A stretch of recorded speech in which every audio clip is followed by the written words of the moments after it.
Hello and welcome back to another DaBRO episode. We here believe that some tools are never quite enough, which is why we have prepared another portion of useful tools from Aliexpress. Today we literally have something hot, because each tool in today's episode has something to do with high temperatures. Let's begin! The first item on our list is the hot mat adhesive gun. The principle is quite simple. You put the polyethylene adhesive-based samples, and then the heating element melts the samples. So pressing the trigger you push the glue out and apply it to the whatever surface you need to apply. It's very useful, because for one thing this type of glue holds together most things, and it's pretty popular and used quite often in general. Okay, so if you don't have a socket around, then this type here would be the best solution. So imagine, if you need to fix something in your car, for example, you could sure use one of these. It's powered by 4 batteries, so I have picked the one that has the most positive comments. You also get 10 glue sample sticks with it, that should last for quite a while. Follow the link in the description below to see more details about the product. Since we started talking about portable tools, it reminded me of this one time, when I had to fix the headlamp of my car in the middle of nowhere at night. If only I had this next tool here, everything would went much smoother.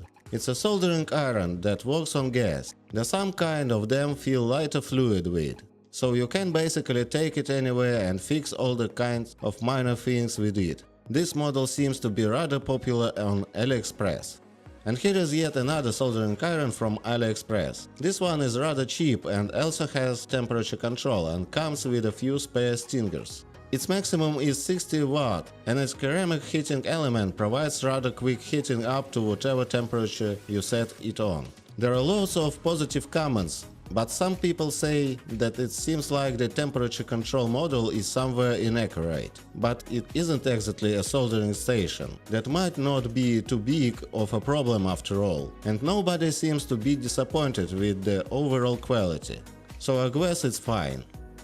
If you already know how to handle one of those soldering irons, and you want to get a hold of something more serious, but at the same time you don't want to spend so much money on the soldering station, this next soldering toolkit might be just what you need.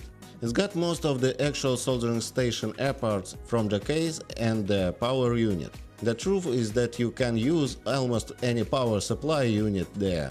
The voltage range should be from 12 to 24 volt. It needs some finalization still, but after you are done with it, it should be super accurate and good at holding the proper temperature.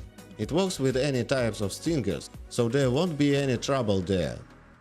If you know a good deal about soldering, then perhaps you don't need any explanation on what is tin pump.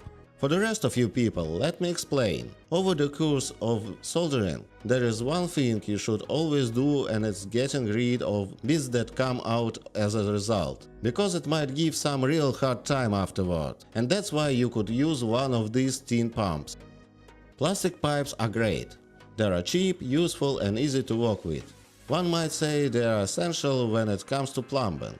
These are different from the other types of pipes in a way, that they are super smooth inside, and dirt never grows on them. Unlike with plastic metal, the conjunctions are solid, which prevents leaking, so the only thing you need to assemble these pipes will be this special kind of soldering iron.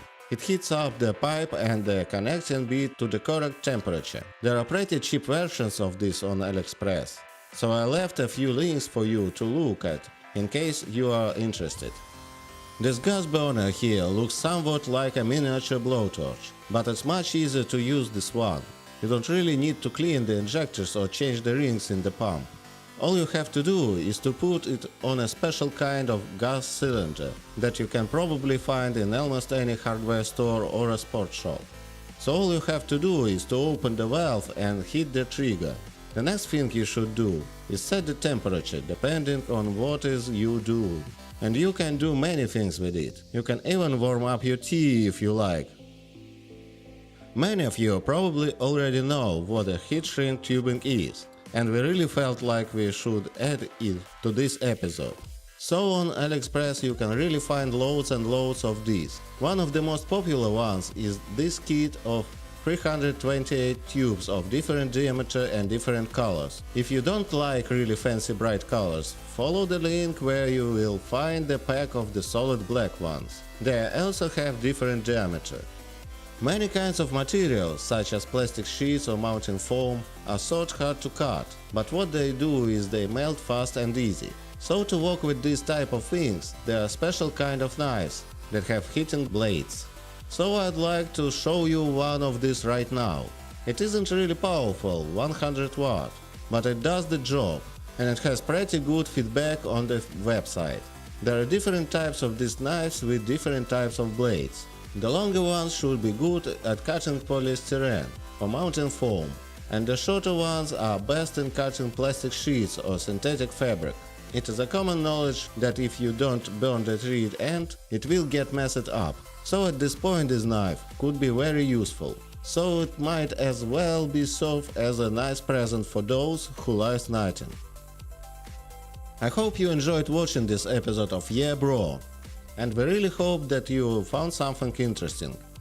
Press the like button if you enjoyed watching this episode and don't forget to subscribe.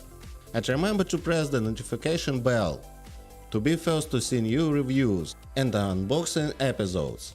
Thank you for watching and see you in the next episode. Bye bye!